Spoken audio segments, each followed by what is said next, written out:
All right, it has now been officially 328 days since the special counsel Robert Mueller was appointed to investigate so-called Russian interference into our elections. All right, tonight we're still asking the question, where is any evidence of collusion? Show us. Nothing so far, not a whiff, nothing, no evidence. Now, instead of concrete facts, information surrounding Russia's illicit actions, we now have in this country what is a runaway investigation. It's spinning out of control. It's led by Mueller and his merry band of Trump-hating deep state sycophants. That's just a fact. Now, we have gone from the prosecution of Paul Manafort over years-old payments from Ukraine, not Russia, to now an investigation into alleged affairs between Trump and a porn star named Stormy Daniels. You can't make this up. And now today we're learning from reports that FBI agents during the Cohn raid, they're actually looking for information about payments made to a former Playboy playmate, Karen McDougal. Does anyone actually believe that a porn star and a former Playboy playmate, that they're going to shed any light on potential collusion with Russia? The answer is of course not. Robert Mueller is now officially gone rogue and declared war against the president. And big news tonight, according to reports, Stormy Daniels, CNN will be so proud. They're now cooperating with Robert Mueller and his probe. Now, of course, this rogue activity from Mueller, it's nothing new. Remember back in March, former Trump political advisor Sam Nunberg, he said Mueller was seeking information regarding Michael Cohen's payments, yep, you got it, to Stormy Daniels. So much for Russian interference. Did Mueller's folks ask anything that related to these issues around payments to people or women? Well, look, they asked if I had ever heard anything about that, and my answer is I never have. I don't know anything about it, and I wouldn't have known anything about it. All right, so sadly, tonight what's happening is Mueller's runaway train of an investigation is something we have now been warning you about for over a year. I've told you there are 5 forces actively working against Donald Trump. They have from the beginning. It is your corrupt media, the corrupt Democratic Party that doesn't care about the American people, weak establishment Republicans, never Trumpers. They want to be proven right, and what we describe as the deep state. And tonight you have 2 of those 5 forces working together to malign the president you elected. Now, we did some digging today, and what did we find? There's a lot of reports you've been hearing about the inner workings of the Mueller investigation. They include a lot of anonymous sources. In fact, some of these reports are totally based on anonymous sourcing. So who are all these anonymous people feeding all this information to their friends in the liberal media? Now, could it be that Mueller's team is actually coordinating with the liberal media, these outlets, to turn public opinion against President Trump? That helps their case. Now, maybe Mueller's office and their emails, maybe they'll get raided in pre-dawn hours. Maybe we'll see that happen. Now, clearly, the corrupt media and Mueller, knowing there's no collusion, there's no evidence of collusion. If they had it, we would know it by now. They're hoping that President Trump actually fires Mueller. And without a doubt, like Sarah Sanders said today, the president does have actually the legal right to fire Mueller. But we know if the president does, imagine the political outcry, what it would be like. It would be massive. In fact, this is likely exactly what many in these 5 forces I talk about want, because they believe it would spark, the humiliating end of the Trump presidency that we, the people, voted for. After all, that's been their goal from the get-go. We've always known that. And in their minds, this would set President Trump up to be impeached. And the sad truth tonight is while Mueller is on this witch hunt fishing expedition, it is abundantly clear that if Trump fires Mueller, sadly, nothing will go away. The truth is it'll only get worse. It'll only get louder. We'll only become more divided. Nothing will get done in the country. It doesn't matter, it appears, how rogue Robert Mueller is. Doesn't matter what he did with Whitey Bulger in Boston and 4 innocent people that went to jail. 2 died in jail because an FBI informant in his office that was working with Mueller and his team. And then after 2 died, there was over $100 million paid out in that case. It doesn't seem to matter to anybody in the liberal media that Mueller's pit bull, as described by the New York Times, Andrew Weissman, that he was involved in tens of thousands of people losing their jobs, their careers at Arthur Andersen Accounting. Doesn't matter at all. Doesn't matter. The Supreme Court overturned Weissman, Mueller's pit bull, 9-0. How often does that happen? It doesn't matter that 4 Merrill executives went to jail for a year because of Weissman and that the 5th Circuit Court of Appeals overturned their convictions.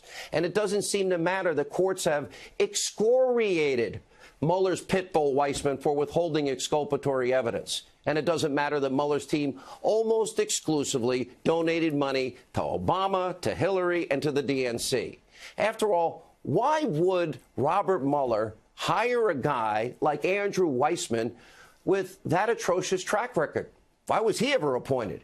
The answer is it was a fishing expedition, and it was an effort to get Trump from the beginning. So now we're stuck with a never-ending, what seems to be out-of-control investigation. The great one, Mark Levin, he's had it. He's now calling for the Attorney General, Jeff Sessions, to be held accountable. Without his recusal, we wouldn't be here. That's just a fact. Take a listen. I want to make a point here, not intended to be provocative or controversial, and it will destroy a 30-year friendship. It'll destroy it. But I really do think it's time for the Attorney General to step aside. The buck stops on the Attorney General's desk. Even if he recused himself as he did on the Russia matter, this is not the Russia matter. Don't we save raids for, let's say, drug dealers and criminals and, organized crime and potential terrorists? Apparently not. So without a doubt, Sessions' recusal, the appointment of the now rogue special counsel by Deputy Attorney General Rod Rosenstein, who's out of control himself and conflicted out of this case, why he didn't have to recuse is another question. It just is a clear example of what I've been warning about, a two-tiered justice system in this country. Now, the president's longtime personal attorney, Michael Cohen, had his home, his hotel, and, of course, his office raided by the FBI, over $130,000 payment as the personal attorney of Donald Trump to Stormy Daniels. And what people are not understanding here is when the special counsel raids the offices of the president's private attorney, Mueller is now basically backdoored his way into every single Trump business deal, at least since Michael Cohen has worked with Donald Trump. You want to take bets on what Mueller and Weissman are looking for? Because I have a pretty good idea tonight. Now, this is an unprecedented abuse of power. It needs to be countered, and countered immediately. The president should add to his team of top-notch lawyers, a communications team, top-notch communication skills, and frankly, the president needs to immediately start advancing the truth about who Robert Mueller is, what his mandate was, how far beyond his mandate is, and about his entire team of Democratic donors.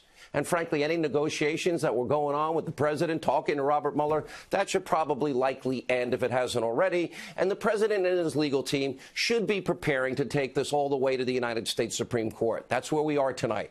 It's time to investigate the investigators, as we have been doing. We got to investigate his team of partisan witch hunters. They are trying to overturn a duly elected president. If you voted for Donald Trump, you better get buckled up, because this is going to be a rough ride. And by the way, they should probably remind people daily that it appears that there's no longer equal application of our laws in the United States. Let me give you a case in point. Just start with Hillary Clinton. Clearly, she is guilty. Incontrovertible evidence of multiple felonies, mishandling of classified information, destruction of such, obstruction of justice. And if you don't believe me, try deleting one day 33,000 subpoenaed emails, acid washing your hard drive with bleach bit, destroying your cell phones with hammers. And was her home raided? Was her lawyer's home raided? Not a chance. We have a two-tier justice system. What about fired FBI Director James Comey?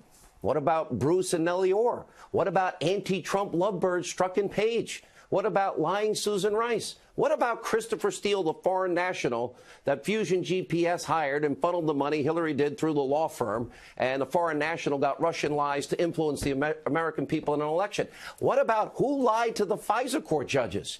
Now, you can see on the side of your screen, there really aren't any anti-Trump officials or entities who have been subject to any of these aggressive tactics. None.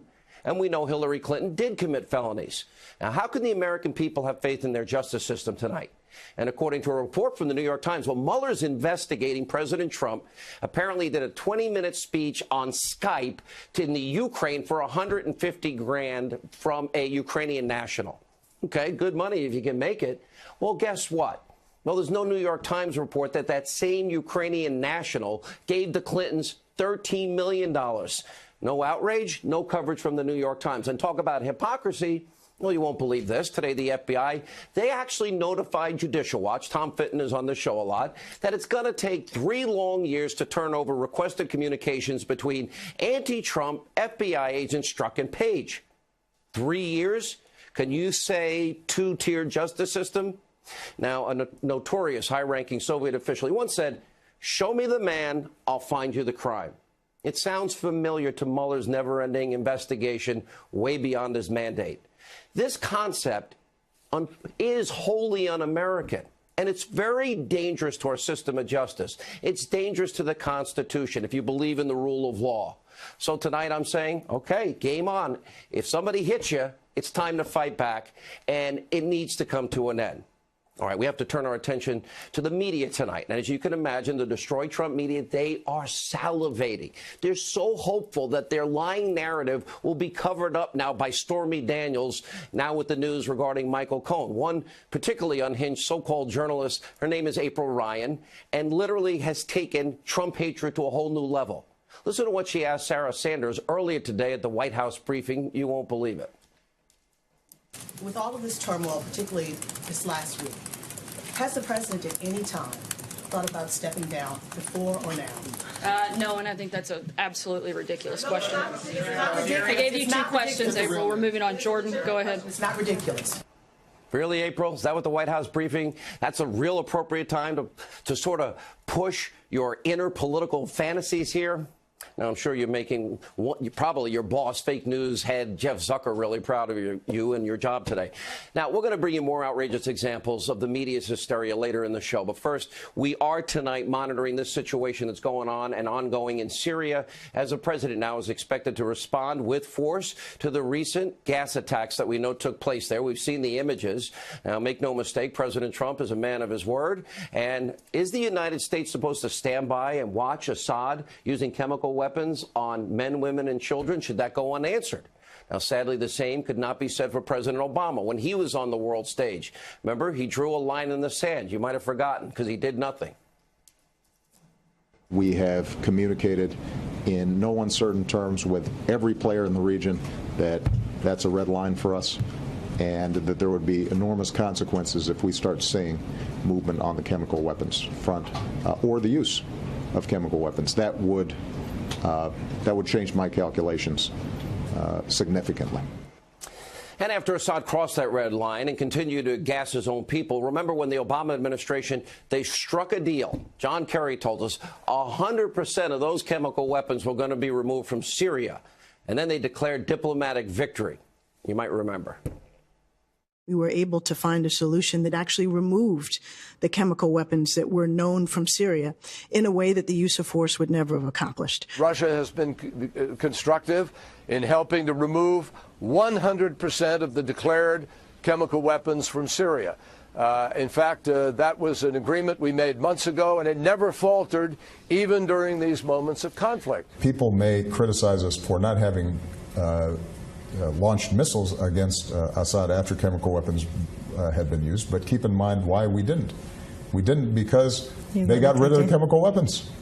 And that, in fact, was very important.